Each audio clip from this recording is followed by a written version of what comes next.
For nearly a year after her husband's death, Emily Parker believed there were no surprises left in her life, only memories. Every day she worked long shifts as a nurse at a small hospital in rural Colorado, trying to move forward while carrying the grief she never fully spoke about.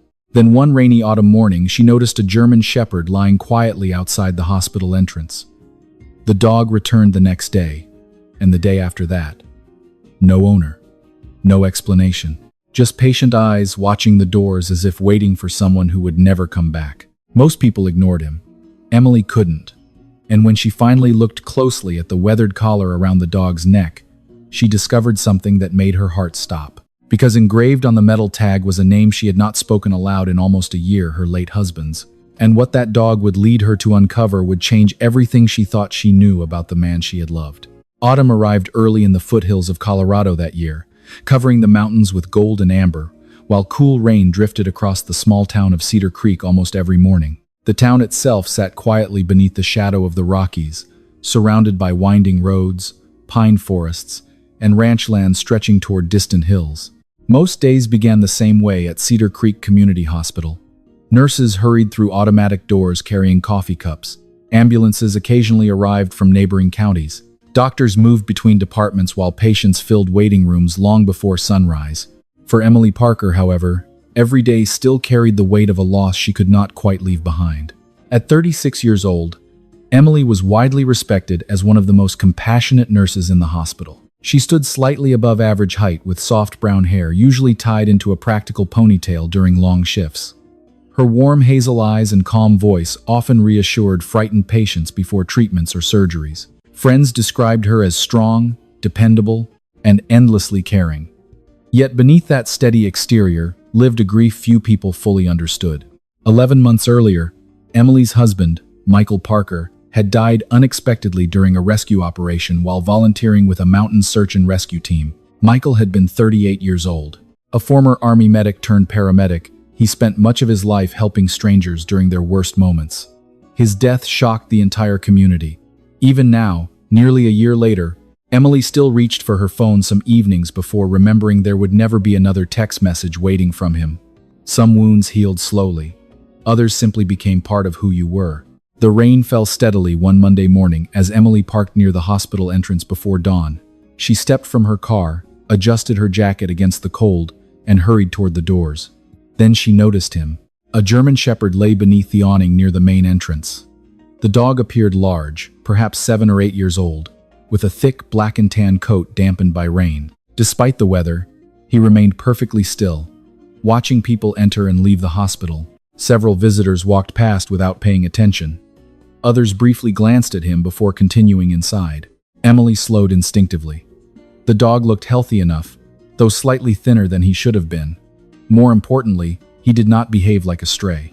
His posture remained calm and disciplined, alert without being nervous, the kind of composure she had seen in working dogs before.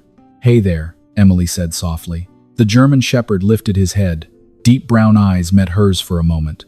Intelligent eyes. Familiar somehow. The dog wagged his tail once against the concrete but did not stand. Emily looked around for an owner. Nobody appeared nearby. "Where's your family?" she asked quietly. The dog simply continued watching her. After a few moments, Emily reluctantly headed inside. She expected the animal to be gone by the end of her shift. He wasn't. 12 hours later, as evening settled across Cedar Creek, the German shepherd remained beneath the same awning. Dry now, waiting. Emily frowned slightly while walking toward her car. "Still here?" The dog stood this time. He stretched, shook water from his coat, and followed her several steps before stopping near the edge of the parking lot. Then he sat down again, watching, waiting. Emily considered calling animal control. Yet something stopped her. The dog did not seem lost exactly. He seemed as though he was waiting for someone specific. The following morning he returned. So did the next day. And the day after that. Within a week, nearly everyone at the hospital had noticed him. "Hospital dog's back," one nurse joked while walking into work. "Maybe he's checking in for an appointment," another laughed. Most employees found him charming. Security staff occasionally offered water. Patients sometimes brought scraps of food. Yet nobody knew where he came from. The dog never wandered far from the entrance. Every morning he appeared before sunrise. Every evening he disappeared sometime after dark, always alone. Emily found herself thinking about him more than she expected. During breaks, she occasionally sat outside near the entrance, simply watching him. The German Shepherd rarely barked, rarely begged. He spent most of his time studying the doors. Every ambulance arrival caught his attention. Every paramedic stepping from a vehicle made him lift his head hopefully. Then, once he realized the person was not who he expected, the dog settled back down again. It was that look that affected Emily most. Hope followed by disappointment. She recognized it because she carried the same expression herself for months after Michael died. One rainy afternoon near the end of October, Emily finally approached the dog more closely than ever before. The hospital grounds stood nearly empty due to the weather. Rain tapped steadily against the awning overhead while cold wind moved through the parking lot. The German Shepherd rested near the entrance as usual. "All right," Emily said quietly while kneeling beside him. "You've been here almost 3 weeks. Somebody has to know who you belong to." The dog allowed her to touch him without hesitation. His fur felt clean despite living outdoors. Well cared for, at least at one time. Emily gently scratched behind one ear before noticing the collar hidden beneath his thick neck fur. Worn leather, old. The metal buckle showed signs of years of use. "There we go," she murmured. "Let's see who you are." She carefully turned the identification tag attached to the collar. At first, she expected a phone number or address. Instead, she found a single engraved name. Emily froze instantly. Her heart seemed to stop. Rain continued falling around them, while the world suddenly felt very far away. The tag contained only 3 words. "Coda, property of Michael Parker." Emily stared at the engraving in complete disbelief. Her husband's name, Michael Parker. The same Michael Parker buried 11 months earlier in Cedar Creek Memorial Cemetery. The same Michael whose belongings she packed away herself after the funeral. The same Michael who never once mentioned owning a German Shepherd named Coda. Slowly, Emily looked down toward the dog, sitting calmly beside her. Coda stared back with those same intelligent eyes. Not nervous, not confused, almost relieved, as though he had finally found the person he had been searching for all along. And for the first time since Michael's death, Emily felt something stronger than grief rise inside her.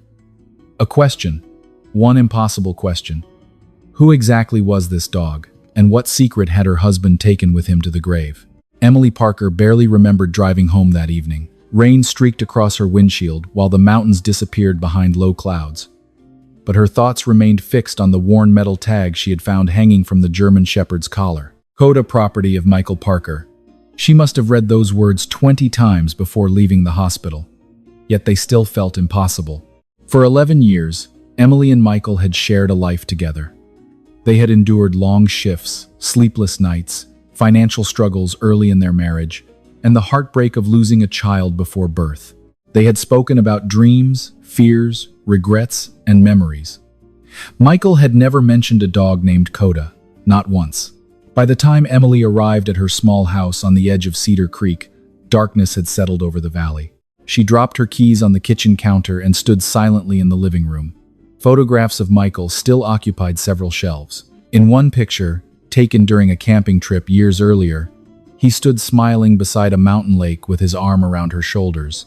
Another showed him in his search and rescue uniform during a community fundraiser. Emily stared at the photographs while confusion tightened inside her chest. Michael had never been dishonest. Private at times, certainly. Some experiences from his years as an army medic remained difficult for him to discuss. But secrets? Not like this. Eventually, she crossed the room and opened a closet rarely touched since his death. Several storage boxes sat neatly stacked inside. Michael's personal belongings. Letters. Old notebooks. Equipment from search and rescue missions. Emily had packed everything carefully after the funeral because looking through it hurt too much.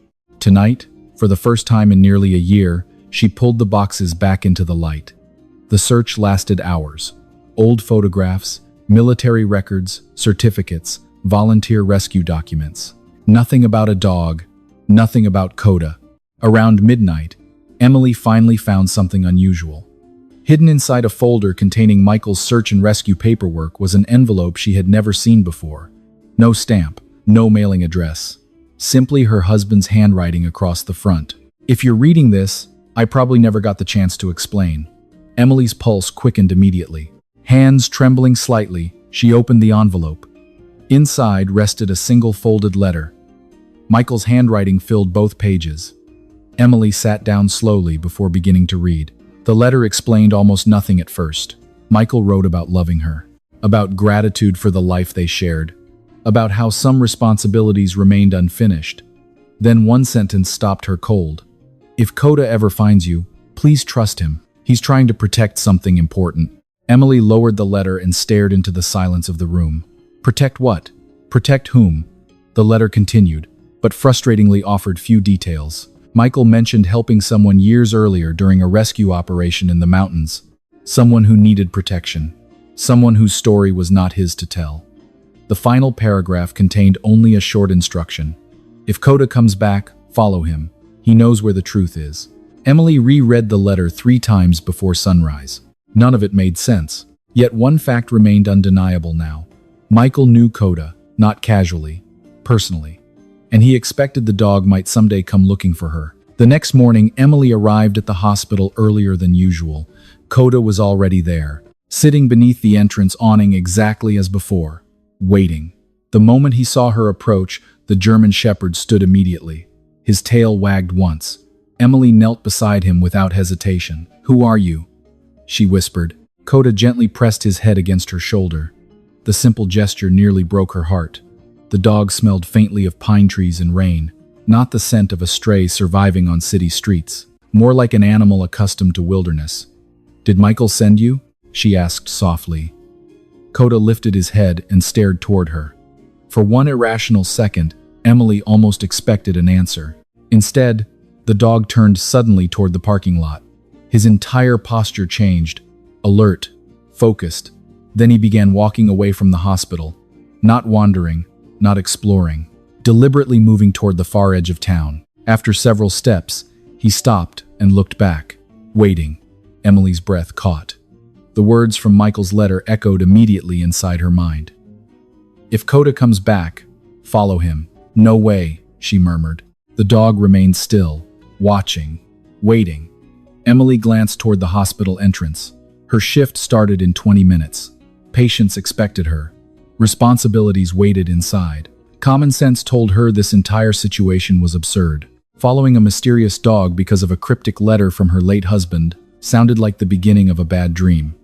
Coda took several more steps away, then stopped again, looking back, waiting. Emily closed her eyes briefly. 11 months of grief had taught her one thing. Sometimes the heart recognized truths before the mind could explain them. She pulled out her phone and called the nursing supervisor. "I need to take a personal day," she said. 30 minutes later, Emily's truck followed Coda through winding roads beyond Cedar Creek. The German Shepherd moved confidently, always remaining just ahead of her vehicle. They left town, then ranchland, then paved roads entirely. Pine forest swallowed the landscape as the route climbed steadily into the foothills of the Rockies. Emily's confusion deepened with every mile. Where was he taking her? Nearly an hour later, Coda finally stopped near an abandoned Forest Service road hidden deep within the mountains. The dog sat beside the trailhead watching her approach. Around them, silence filled the forest except for wind moving through tall pines. Emily stepped from the truck slowly. "This better be worth skipping work," she muttered.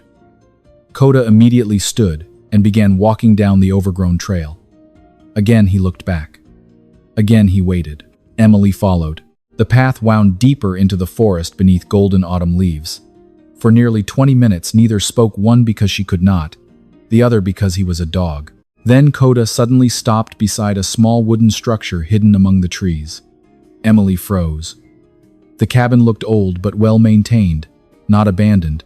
Someone had cared for it recently. Her heart began beating faster. On the front porch rested a weathered wooden box. And carved into the lid, in Michael's unmistakable handwriting, were 4 simple words. "For Emily, when ready." The world seemed to tilt beneath her feet. Michael had been here. Somehow, somewhere, her late husband had left behind far more than memories. And standing beside the mysterious German Shepherd, Emily realized she was about to uncover the first piece of a secret nobody else knew existed. For several long seconds, Emily Parker simply stood staring at the wooden box resting on the porch of the hidden cabin. The forest around her seemed to fall completely silent. Even the wind moving through the pines felt distant now. One thought repeated endlessly inside her mind. Michael had been here. Not years before they met. Not during some forgotten chapter of his life. Recently, the handwriting carved into the lid was unmistakably his. Emily had seen those careful letters on birthday cards, grocery lists, and handwritten notes left beside the coffee maker for more than a decade. There was no possibility of mistake. Coda sat quietly beside the porch steps watching her. The German Shepherd appeared calmer than he had at any point since she first noticed him outside the hospital, almost as if bringing her here had completed part of a responsibility he had carried for a very long time. Emily climbed the steps slowly. The cabin itself looked small but sturdy, built from thick pine logs weathered by mountain winters. It sat hidden among towering trees overlooking a narrow valley. Someone had taken care of the place. The roof remained intact. The windows were clean. Firewood sat stacked neatly beneath an overhang. Yet there were no vehicles. No signs of recent visitors. Only the box waiting on the porch. Emily knelt beside it carefully. Her hands trembled slightly. Inside, she found several items arranged with surprising care. A leather-bound journal, a sealed envelope with her name written across the front, a small collection of photographs held together by a rubber band, and beneath everything else, an old silver key attached to a faded blue ribbon. Emily reached for the envelope first. The handwriting again belonged to Michael. "If you're standing here, Coda found you." The simple sentence nearly brought tears to her eyes immediately. She swallowed hard before unfolding the pages inside. The letter was longer than the one she discovered the night before. Much longer. Michael began by apologizing, not for something terrible, but for keeping a promise he had never known how to explain. 15 years earlier, long before he met Emily, Michael had participated in a mountain rescue operation during a severe winter storm. Search teams were looking for a missing family whose vehicle disappeared while crossing a remote pass. They found the wreckage 2 days later, buried beneath snow. The parents did not survive, but hidden inside the remains of the vehicle was a young boy barely 7 years old. Michael helped carry the child to safety. The boy's name was Ethan Cole. Emily continued reading while the forest remained still around her. According to the letter, Ethan had no remaining relatives willing or able to take custody after the accident. He moved through foster homes for years, struggling with trauma, grief, and isolation. Michael stayed in contact long after the rescue ended. What began as occasional visits gradually became something closer to family. Michael helped Ethan through school, taught him survival skills, encouraged him during difficult years, supported him when few others did. Then Emily reached the sentence that explained everything. Ethan never wanted charity. He wanted someone who stayed. So I stayed. Tears blurred part of the page. Emily blinked them away and continued reading. Michael never hid Ethan from her intentionally. Instead, he struggled to explain a relationship that felt less like mentorship and more like fatherhood despite having no legal connection. Each time he planned to tell her, another opportunity seemed better. Then another, then another. Life became busy. Time passed. Eventually, the conversation always felt overdue. The letter continued. 5 years earlier, Ethan joined Colorado Search and Rescue. 2 years later, he adopted a retired search dog named Coda. Together, they became one of the best wilderness search teams in the region. Emily looked down toward the German Shepherd lying quietly nearby. Coda lifted his head slightly at the sound of his name. Then she reached the final section of the letter, the part that changed everything. 6 months before Michael died, Ethan disappeared. Emily froze. Her eyes moved across the page faster now. Ethan had been working with a nonprofit organization helping homeless veterans and runaway teenagers throughout several western states. During that work, he uncovered evidence of financial corruption, involving individuals who controlled large amounts of donated money. Michael refused to explain details in the letter, perhaps fearing the information might fall into the wrong hands. What mattered was this. Ethan vanished while investigating the situation. Authorities believed he left voluntarily. Michael never accepted that conclusion. For 6 months before his own death, he quietly searched for answers. And the cabin? This had been their meeting place, their base of operations, their secret headquarters hidden in the mountains. Emily lowered the letter slowly. Her heart pounded. Michael had spent the final months of his life searching for a missing young man he considered family. Yet she never knew. Not because he didn't trust her, because he believed he still had time to explain. The realization hurt more than anger ever could. Beside her, Coda stood and walked toward the cabin door. The dog nudged it gently with his nose. The door creaked open. Emily hesitated before stepping inside. Dust floated through beams of afternoon sunlight shining through the windows. A small wood stove sat against one wall. Maps covered another. Filing cabinets occupied the far corner. The cabin was not abandoned at all. It looked frozen in time, exactly as someone left it months earlier. Then Emily saw the photographs. Dozens of them pinned across a bulletin board. Search areas, forest roads, license plates, buildings, faces, notes connected by colored strings. At the center of everything hung a single photograph. A young man with dark hair stood smiling beside Michael near a mountain lake. One arm rested across Michael's shoulder. The resemblance was striking, not by blood, by expression, by trust, by affection. Ethan Cole. Below the photograph, written in Michael's handwriting, were 3 words. Find him first. Emily stared at the board while Coda settled quietly beside her feet. The German Shepherd had not brought her here to remember Michael. He had brought her here to finish something Michael never could. And for the first time since her husband's death, Emily realized the story she thought had ended 11 months earlier was only beginning. Emily Parker remained inside the mountain cabin long after the afternoon sunlight began fading through the pine trees outside. The small room felt less like an abandoned hideaway and more like a frozen investigation waiting for someone to continue it. Maps covered entire sections of the walls. Handwritten notes filled binders stacked neatly on shelves. Dates, names, locations, and photographs, connected by colored strings, stretched across a large bulletin board in the corner. Every detail reflected Michael Parker's methodical nature. He had never been the type to abandon a mission halfway. And looking around the cabin now, Emily realized he never truly abandoned this one either. Coda lay quietly beside the wood stove while she carefully examined the materials left behind. The German Shepherd seemed completely at home here. Occasionally, he would lift his head whenever Emily moved to a new section of the cabin, watching her with patient attention before settling back down again. It was as though the dog understood exactly why she had come. One binder immediately caught her attention. Unlike the others, it contained only a single label written in Michael's handwriting. Ethan. Emily opened it carefully. Inside were years of records documenting Ethan Cole's life after the rescue that first connected him to Michael. School reports, search and rescue certifications, letters exchanged between them, photographs from camping trips and volunteer events. Page after page revealed a relationship far deeper than Emily ever imagined. Michael had become the closest thing Ethan ever had to a father. The discovery hurt, not because Michael loved someone else like family, but because she never had the opportunity to know Ethan herself. She should have. Michael would have wanted that. Then the documents changed. The later sections focused entirely on Ethan's disappearance. Emily sat at the desk and read for nearly an hour without stopping. According to Michael's notes, Ethan spent the final 2 years before vanishing, working alongside a nonprofit organization called Mountain Hope Outreach. The group provided food, temporary housing, counseling, and employment assistance for homeless veterans and struggling young adults across Colorado, Wyoming, and Montana. Publicly, the organization enjoyed an excellent reputation. Donors praised it. Local media celebrated its success. Yet Ethan began noticing irregularities buried within financial reports.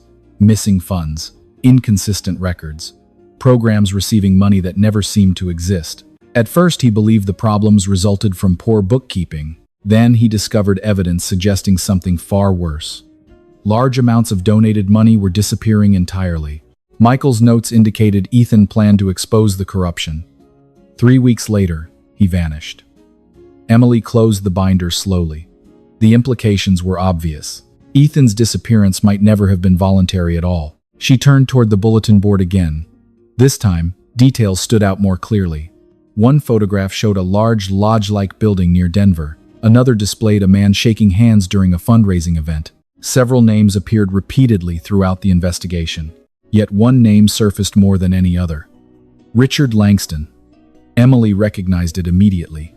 Richard Langston was widely known throughout Colorado. A wealthy businessman in his 60s, Langston served on multiple charitable boards and frequently appeared in newspapers supporting veterans' causes. He also happened to be the largest financial supporter of Mountain Hope Outreach.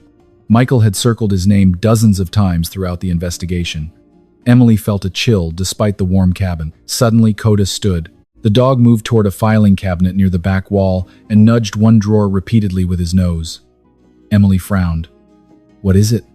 Coda whined softly. The sound immediately caught her attention because he rarely made any noise at all. Curious, she opened the drawer. Inside rested several folders and a small metal lockbox. The silver key she found earlier on the porch fit perfectly. Her pulse quickened. Inside the lockbox lay a flash drive and another letter. This one looked newer than the others. Emily unfolded it carefully. "If you're reading this, I either found the proof or ran out of time." The words hit like a punch to the chest. Michael explained that months before his death, Ethan secretly left behind evidence documenting the stolen funds. He believed someone inside Mountain Hope Outreach knew he was getting close. The flash drive contained copies of financial records, emails, and witness statements Ethan collected before disappearing. Michael planned to deliver everything to federal investigators once he verified the information completely. Then came the final paragraph. "If something happens to me, trust Coda. He knows where Ethan was last seen." Emily stared at the page. Her breathing slowed. Around her, the cabin suddenly felt much smaller. Michael had not simply been searching for a missing young man. He had been uncovering a criminal operation involving money stolen from veterans and vulnerable people. Worse, he died before finishing what he started. Coda stepped closer and rested his head gently against her knee. Emily looked down at the German Shepherd. The dog's eyes reflected years of loyalty, loss, and patience. For almost a year, he had carried this burden alone, waiting, searching, hoping someone would finally listen. "You knew all along, didn't you?" she whispered. Coda's tail moved once against the wooden floor. Outside, evening settled over the mountains while golden sunlight faded behind the trees. Emily looked toward the investigation board one final time. The woman who arrived at the cabin that morning, searching for answers about her husband, was gone now. In her place sat someone carrying a responsibility she never expected. Michael's final mission, Ethan's unfinished story. And somewhere beyond the mountains, perhaps even still alive, a young man Michael considered family might be waiting for someone to find him. Emily closed the lockbox carefully. Then she looked at Coda. "All right," she said softly. "Show me where he was last seen." The German Shepherd immediately stood. For the first time since she met him outside the hospital, his entire body seemed to come alive with purpose. And as darkness settled across the Colorado wilderness, Emily realized the greatest secret her husband left behind was not hidden in a letter or a photograph. It was still out there waiting to be found. The next morning dawned clear and cold across the Colorado Rockies. Golden sunlight filtered through the pines surrounding the hidden cabin, while frost still clung to patches of grass in the shadows. Emily Parker barely slept. Too many thoughts had crowded her mind throughout the night. Michael's letters, Ethan's disappearance, the evidence hidden inside the lockbox, and above all, the strange certainty that Coda had not spent 11 months waiting outside the hospital by accident. The dog had been carrying a mission, one final promise left unfinished by the man they had both loved. Shortly after sunrise, Emily secured the flash drive, letters, and copies of Michael's files inside a backpack. Before leaving the cabin, she contacted a former colleague of Michael's named Deputy Sarah Whitaker. Sarah, a 43-year-old investigator with the Colorado Bureau of Investigation, had worked alongside Michael on several wilderness rescue cases over the years. Intelligent, practical, and fiercely dedicated to her work, Sarah trusted evidence more than speculation. Yet after reviewing the files Emily brought from the cabin, even she looked shaken. "This is substantial," Sarah admitted while examining the documents later that afternoon. "If these records are authentic, someone stole millions from programs meant to help veterans and homeless youth." Emily nodded slowly. Michael believed Ethan disappeared because of it.